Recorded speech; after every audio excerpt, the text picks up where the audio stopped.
Yes, hello, good morning from Sedona, Arizona. The book title we're working on here is called The Next 7 Generations. And the intention of this book is to bring the awareness not only of the now time, but for the next 7 generations to come, for the future of our children. And when I say our children, I mean all of our children. And what we'll be sharing here in this book about the next 7 generations is steps that we can each take individually and together to make a better future for the next 7 generations. And with this, that we can unite our thoughts, minds, bodies, and spirits in collaboration to make a better world and a future for our children. Good. Then chapter 1, Medicine Wheel, 7 Powers. Okay. So I'd like to share a little bit of the medicine wheel teachings here and the 7 powers. And to start off with, we always make a prayer and we give thanks to the great mystery. We give thanks for this creation of life. We give thanks for the known and we give thanks to the unknown, or to the spiritual powers. We have the material and spiritual powers, energies, and those connections. So within this, we look towards the east, and the east would represent new beginnings. And in the new beginnings, there is aspects that are still unknown and to be discovered. And in this direction, we would call forth, and the color representing this would be red. And the spiritual animal to this direction would be the eagle. And this eagle is the one that would watch over and help us in this new beginning, all through life, and be there for us. And this is one of the spiritual animals and material animals that we can call upon in this new beginning, in this direction, or this age of our life.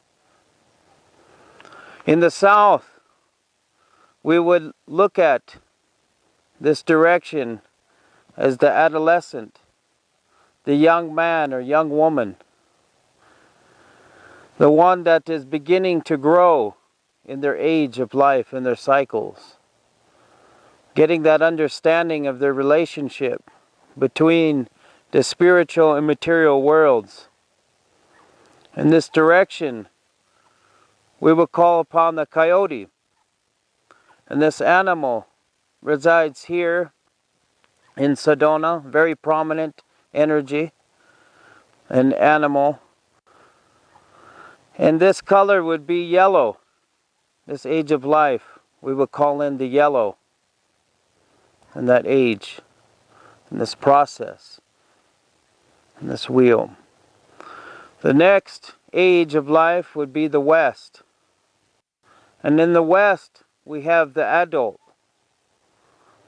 And this age that we've gone through all the experiences leading up to adulthood, gone through the initiations, gone through the doorways of honoring the female, the masculine energies. And we look towards the west, where the thunders, the rains, the dolphins, the doorways of the western gatekeepers residing in the west. And this animal at this time of the year too would be the bear, prominently the bear. And this color we will call forth would be black, and the introspection of black, that energies of the black. So the next age of life in the circle, the 7 powers, would be the north.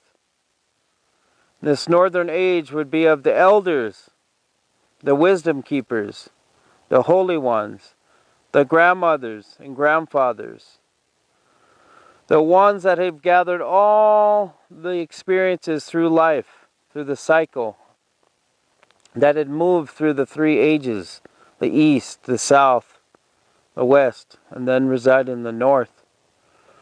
And this is where the Buffalo Nation resides. And all that wisdom, and like the buffalo, every part is a medicine, is a tool for life, is a prayer. And this color would represent and be held in the white and the purity, the clarity of life, life's experiences in the circle of life. Again, and we would call the medicine wheel. And then we would look above. And above we have this great mystery of the Creator, of the sun, the moon, the stars. And they would call this great mystery, this power, the seen and unseen, material and spiritual worlds, to be here with us in this creation and to give thanks to this creation for life as a human being standing on this Mother Earth in a sacred place like we are here, to bring and call forth the medicine and desires to reconnect to the holy ones, to our ancestors. And the next stage of life would be remembrance and acknowledgement of the Mother Earth.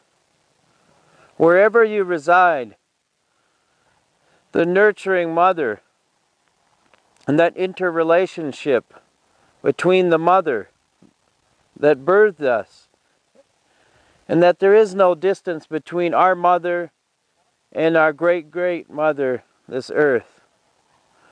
In the energy places and the gifts that she holds, the crystals, the medicines, the trees, all of creation, birthing continuously day after day, giving us rejuvenating life. The rivers, the flow, the fire, the air, all residing in this elemental property connected to our mother. And then coming into the spirituals, the seventh power we can look upon is the spiritual worlds, which also is held within inside of ourselves, inside of our own true, authentic being, that we're carrying all of these seven powers within inside of us, carrying this medicine from the east, the south, the west, the north, above and below, and that recognition of the holiness of the Great Spirit, of the Great Mystery, that could be incarnated within inside of us. And the power lays within inside of you and each and every one of us. And walking through this, you can do this step by step every day. Take a moment out of your day, 5 minutes, and encourage and invoke these seven powers. And through these experiences and these journeys, we'll be able to become a better human being, more clarity of our minds, bodies, and spirits, and our interrelationship of these seven powers. I want to thank you.